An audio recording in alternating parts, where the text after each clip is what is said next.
Devonshire. MJ, what did you feel you proved at the combine with your numbers? Just that the athleticism is there. I think a lot of people see it on the film, and you get a chance to test it and you actually see where a guy is. So definitely just to showcase the athleticism. What did you want to show today? Just being smooth and being fluid, and that I wasn't just preparing to kill the combine. I can actually backpedal and do more than just press. So showcasing my versatility as a corner. That wait period between the combine and today, was it stressful? Was it busy? How would you categorize that whole process? After the combine, it was like a relief. I was more relaxed than ever. I calmed down, and this process, I was more anxious to get out here and just be back competing and working out with my guys, with AJ and Quez, and then Shane got to jump out there with us. Just being back out there, might be the last time we ever touched the field together. So trying to cherish that moment with them. I've been here 3 years with them guys, and it hit me. It just, kind of emotional about that. But what's the feedback that you've gotten from NFL teams so far? They always ask me like, what do I think my pros and cons are? Just weighing my pros and cons. I always tell them that there's just room to get better, and they love the IQ and the things that I tell them when I'm discussing with them football. What's the next month going to be like for you? Visits, a little bit of visits. For the most part, yeah, just a couple visits. I think Buffalo and Pittsburgh. I don't know any more. Probably some Zoom calls. Nothing too crazy that I know of right now. The last 4 years, there's been a defensive back taken from Pitt in the draft. What do you think it is about this defense that attracts NFL teams to taking D-backs? Coach Collins do a good job. He go and recruit dogs. I think the one thing that separates all of us is our mentality. I tell a lot of guys when the young guys ask me like, what makes you good in this system? It's your mentality. A lot of guys, they go places and they get to play off. Here you got to sit and press a guy and you in his face all day, and it's just you and him one-on-one, no help. You on the island, truly. So you got to have the right mentality to be successful in that, and that's where it starts. And he does a good job recruiting guys with that mentality. You brought up AJ and Marquez. How much have you been able to feed off of those two and maybe feed off of each other throughout this process?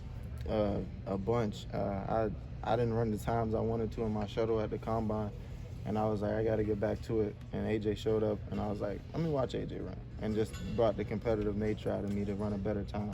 Didn't beat him, but I ran a better time than I did at the combine. So just that competitive nature and being out there with Quez, he got fluid hips, great feet. Just being out there with him, you gotta work to look as good as him. So just being back with my guys, man, it was great. How do you fine-tune those mechanics in such a short amount of time like that?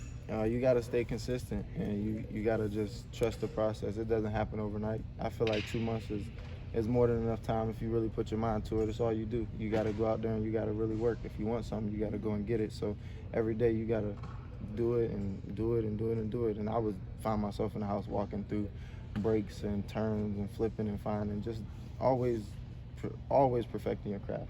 MJ, did you talk to the Steelers, and does it mean anything more that you're actually going to interview with them, or is it just about the right opportunity for you right now? Just anywhere that wants to take me is the right opportunity. It does mean a little something knowing that a lot of people in my family are Steelers fans, so it means something to them. But to me, it's just whoever wants to take a chance on it. We talked about just the lineage here with Pitt sending defensive backs. What would it mean to be the next Aliquippa guy to get drafted? Man, it mean a lot. I always say, like, I don't want to go first round like them guys, but they often tell me, like, don't get too caught up into doing what we did. Run your own race, and everybody's race is different. Everybody does different things. So just being the next, though, would be great. Hopefully it'll be a couple more in line. Shout out to DJ Walker. Between the combine and today, it sounds like Bub is turning some heads. What do you think that is? I don't know, because they must not have been cutting on film. When Bub first walked in, I knew it was something about him. He's special. And to be that big, moving that well, running those types of routes, you don't see that often. And if anybody didn't believe it before today, it's definitely real. It's not for fake, and it's not a facade. Like, that's the real deal. I went against Bub every day, so just seeing him progress and get to show it to the world was amazing. How did you see your fellow corners AJ and Marquez take on not getting the combine invite and having to work to make sure that they prove their worth here today? They're battle tested. They done been through a lot in their careers, just like me, and this was no different. We face adversity all the time, whether it's losing a game, losing a rep, and when you carry that, and you can bounce back from that, then you can bounce back from anything. And the combine didn't mean nothing to them. They came out here and they balled today. They did everything they were supposed to do and more. So just being able to showcase, they got their opportunity, and that's all they really ever needed. You were around the ball a lot of picks in your time here at Pitt. Did the NFL teams you talked to at the combine remark on that?